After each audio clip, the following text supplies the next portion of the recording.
is a 10% increase in overdose deaths over the year before.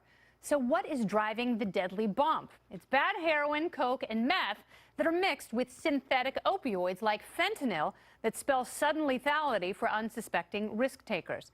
It's impossible to read the ingredient list on a black market heroin syringe because you literally have no idea what you're putting in your body. The first instinct for concerned parents, drug warriors, and the less informed is to crack down on the supply and keep fentanyl and other toxic mixers off the streets, militarizing law enforcement to shift the drug war into overdrive and executing drug dealers for their crimes. These all sound inviting and satisfying, but all it does is create a sad, self-perpetuating cycle of death and jail that exacerbates the glaring inequalities that plague once great places like Chicago. Black markets always attract crime and harsh sentences, but if you shift the market toward transparency and allow consensual adults to make open transactions, you would see not only fewer deaths, but less crime and a windfall for local governments who should not be so naive to think people will stop doing drugs if you smother what you can nab in the supply chain. The president wants to turn the Department of Justice into a Jerky Boys tape by directing Jeff Sessions to sue everybody. This includes companies that legally produce opioids and essentially turns any patient in pain into a criminal where they are one back spasm away from being turned over to the DEA. If you want people to live, let them know what they're putting in their bodies. And if they're putting too much in there and destroying themselves, then get them some treatment to get them back on track. Not everyone can be saved who uses drugs, but by trying to extend the irrational cycle of prohibition, you end up losing money and lives in a pointless war that only required freedom all along. And that's the memo. Now, just yesterday, more than 70 people overdosed on synthetic marijuana around one park in Connecticut. Of course, it's illegal to smoke weed recreationally in Connecticut, so strains of synthetic weed have proliferated in that state. Do we need any more proof that prohibition doesn't work? Tonight's panel is here to discuss. She's a correspondent on The Greg Gutfeld Show. Kat Timpf is here, along with National Taxpayers Union Senior Fellow Mattie Duppler and Right Turn Strategies President Chris Barron. Welcome, everyone. Thanks, Henry.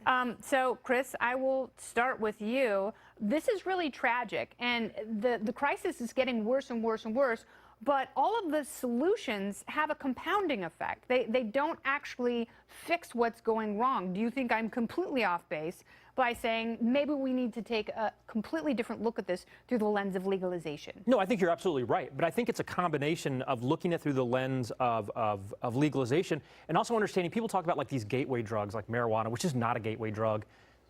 Opioids are actually a gateway drug. And we do have a problem in this country of medical professionals who are over-prescribing pain medication. The fact is there are studies out there that show the combinations of things like Advil and Tylenol being used together are just as effective at pain reduction as severely addictive opioids. When a young child has a fever, we call it the atom bomb. Right. I mean, as parents, you use both things to combat something which can essentially do the same thing when people are in terrible pain. Right, and the same thing with medical marijuana. Again, it's an opportunity to reduce people's pain on something that is not addictive. Instead, we've got doctors who have come from this culture of just write a script for any of this stuff. And it's not only that it's not addictive, people don't die from marijuana.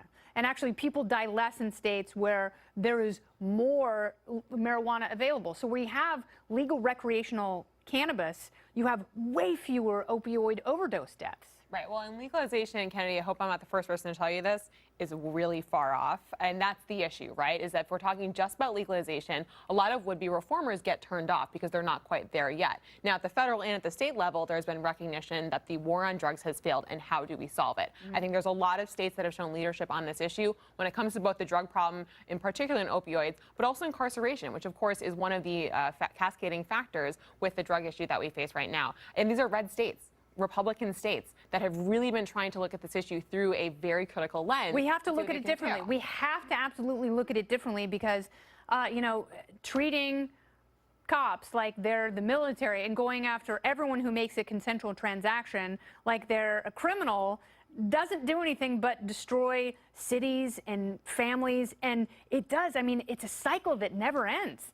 And it's funny because when you talk about cannabis, people think that you're some weed fiend who's just trying to pull people into your private hell. But what's really going on with that? Right. Every single time I say we need to legalize everything, everybody says, oh, what drugs are you doing? You know what? I don't do heroin at all. And it's not because heroin's illegal. It's not like if we legalized heroin, all of a sudden all these people would start doing heroin. People have their reasons for not doing heroin other than it being illegal. And people who do heroin are going to do heroin regardless of whether it's illegal or not. It's ridiculous and un-American to be locking people up and tearing apart families and communities for people making an adult decision about what they want to put into their own bodies. Yeah, it's and absolutely if it's a ridiculous. sickness, treat it like that. Treat it like that and put someone into a treatment facility and not a prison.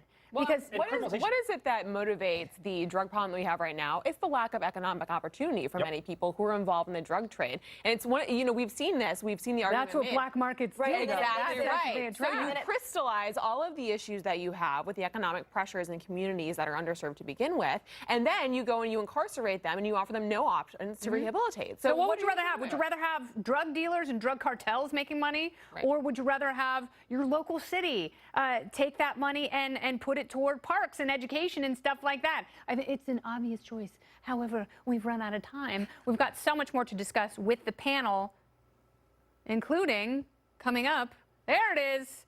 Could impeaching President Trump actually help him get reelected? It sounds like an unorthodox strategy, but one former Trump strategist says it's not a bad idea. The panel returns after the break.